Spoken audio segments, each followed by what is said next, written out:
So have you recently found out that you're grinding your teeth a lot when you're sleeping or dealing with nocturnal bruxism, as all the cool kids call it?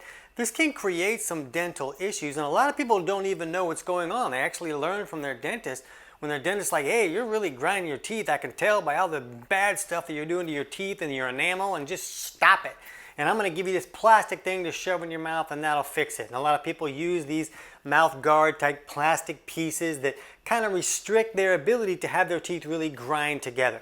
And that really can stop the damage and be beneficial in that area. Then the person's not really fixing the underlying cause of the problem, and plus they have this plastic in their mouth all night. There's a lot of people that feel like that might not be an optimal situation to have. But this seems to be a confusing topic because the underlying cause doesn't seem to be the same for everybody. So in this video, I'm going to help you understand what appears to be the most common underlying causes and steps you can take to improve those situations. Let's jump in.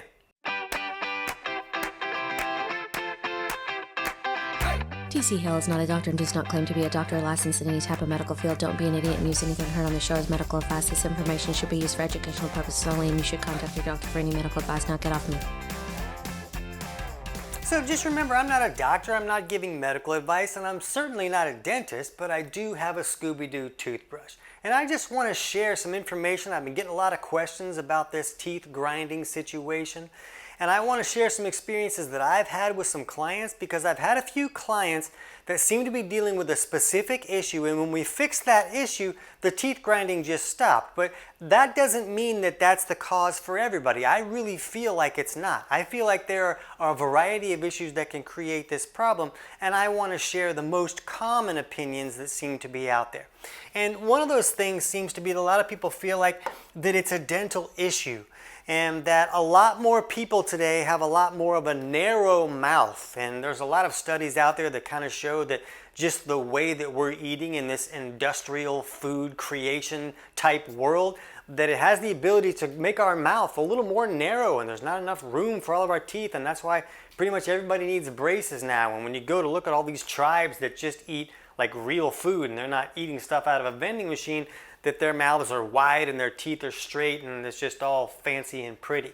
But this is an opinion that seems to be out there, that when this mouth becomes more narrow, there's not enough room for that tongue to rest, and if the tongue goes backwards, it's going to block that airway. So they feel like that grinding or clinching mechanism is the body's way to kind of open up that airway a little bit and allow the person to breathe while they're sleeping. So that's one opinion that's out there. There's also opinions that there's deficiencies in things like serotonin or dopamine that are affecting that sleeping process, and that the grinding or the clinching has to do with these deficiencies.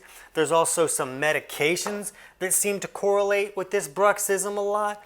And there's even some medications that seem to deplete serotonin, and that bruxism is very common for people who use those medications like the SSRIs. And so a lot of people feel like this serotonin type deficiency is really a problem, and when you can increase that serotonin level, that all of a sudden the teeth grinding can improve.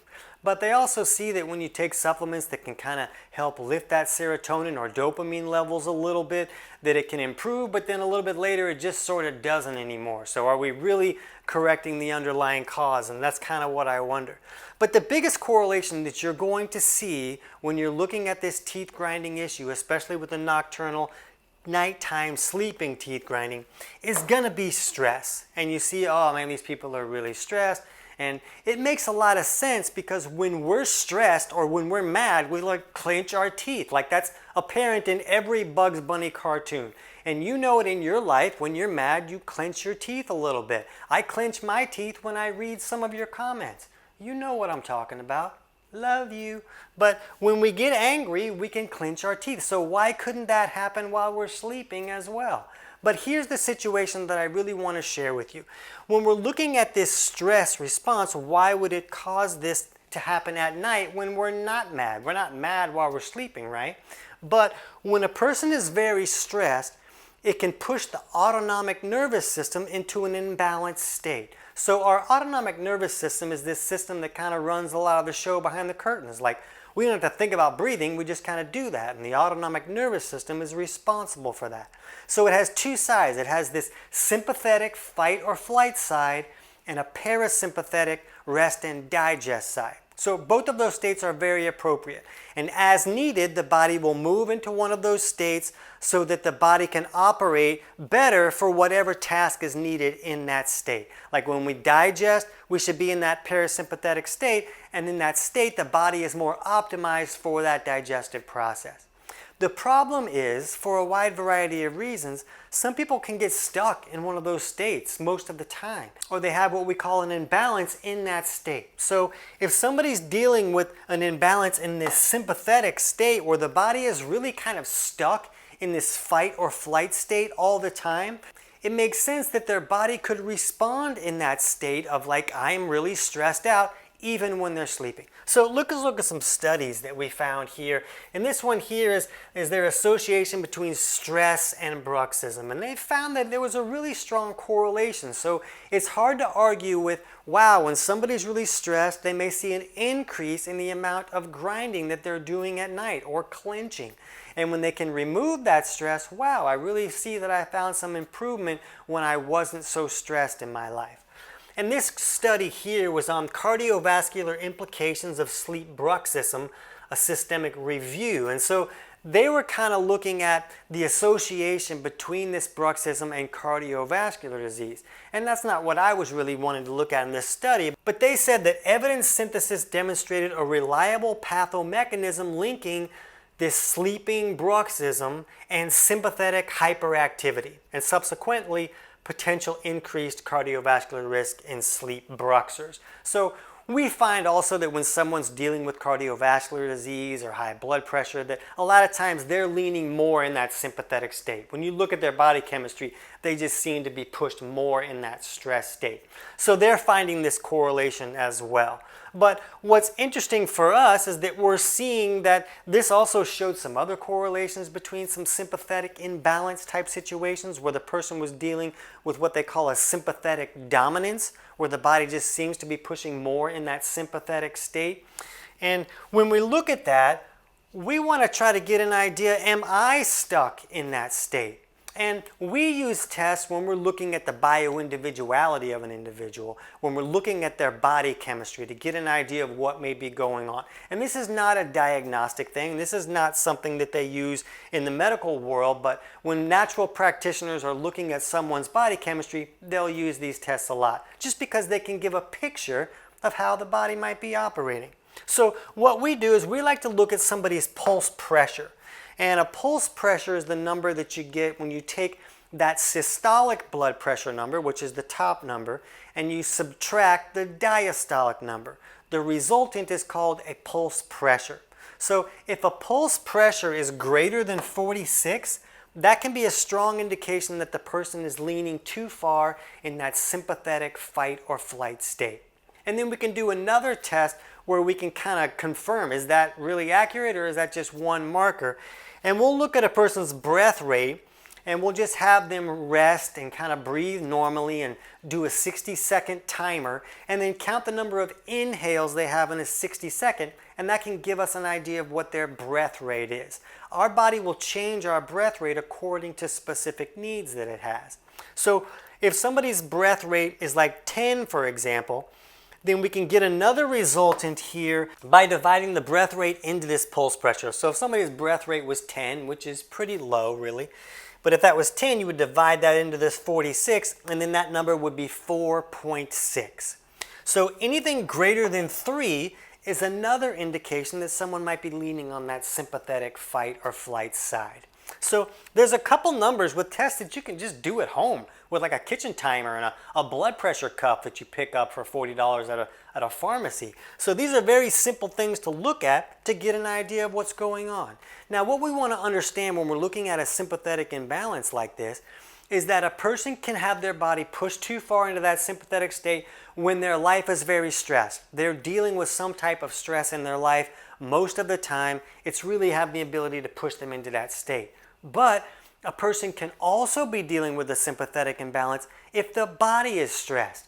Maybe there's not a lot of stress in their life, but maybe the body is dealing with some type of infection that the person might not even know about. It's like going to war against this infection every day. Or maybe there's a lack of nutrients and minerals and other important vitamins not coming into the body like they should. So the body is trying to pay all its bills with like $8. It doesn't have the resources it needs to function correctly, and that can really stress the body out and push it into this sympathetic fight or flight stress state.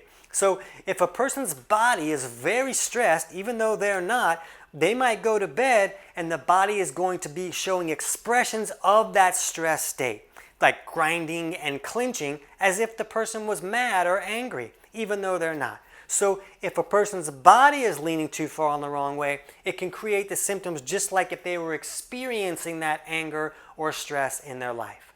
And one reason we see this magnification when this person's breath rate is low is because when the breath rate is low, that's a sign that the blood could be leaning too far on that alkaline side. And when the blood is leaning too alkaline, something called the Bohr effect kicks in.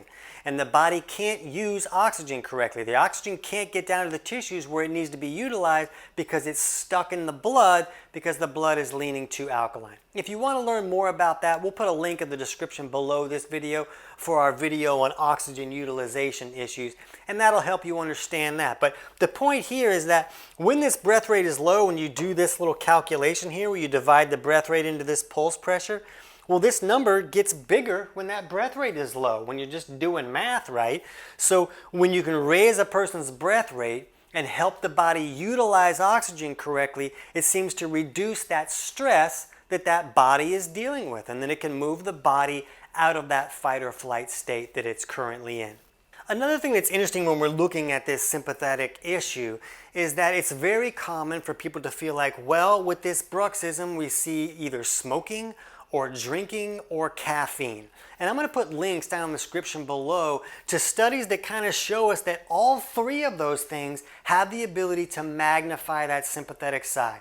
Either smoking, which has the ability to constrict the vascular system and push the body more into that sympathetic state, or alcohol or caffeine. And even there's a study I'm going to link below that shows just coffee without the caffeine has the ability to push the body more into that sympathetic state. So a lot of people feel like, oh, those are the problems, it's coffee, smoking, and caffeine. But the reality is that we're seeing a lot more correlations between just the sympathetic state itself and different things that can push the body into that. So like I said, there's a lot of things that could be stressful in a person's life or stressful in their body. But it's really easy just to look at your blood pressure and subtract the bottom number from the top number and see what you get. See, is it greater than 46? If it is, that's an indication that you're stuck in that sympathetic fight or flight state, and that may be the cause of this grinding and clinching that you're dealing with at night. So if you can either remove the stress from your life, you can just stop watching the news. That's a huge stress for most people. I've never felt good one time ever when I watched the news, so I just stopped watching it. Feel a whole lot better. So you can find ways to remove stress from your life, that's one thing, but you can also find ways to improve the way that the body's functioning to reduce stress that the body might be dealing with. But the first step is to look, does the body appear to be in that stress state? If it's not, then maybe one of these other issues is causing this bruxism for you. So when we look at the steps to improve this teeth grinding issue, we don't really know what the right step is going to be for you. A lot of people talk about taking steps to lift that serotonin or dopamine by like supplementing with like B1 or thiamine, or maybe that amino acid L-dopa and those precursors to dopamine to help lift that serotonin level and see, do you see improvement when that happens? And then if it does improve, does the problem just come back like it does for a lot of people who use that step to improve this problem? And another step you could do, simmer down. If you're stressed, find ways to reduce that stress. It's really important. Stress really affects our body in a lot of negative ways, more than we really think. And if you have a sympathetic imbalance, then it can be a great idea to see if you can take steps to reduce the stress that the body might be dealing with or the stress that's in your life. So again, the few clients that I've seen one-on-one that were dealing with this teeth grinding thing also appeared to be dealing with a sympathetic imbalance.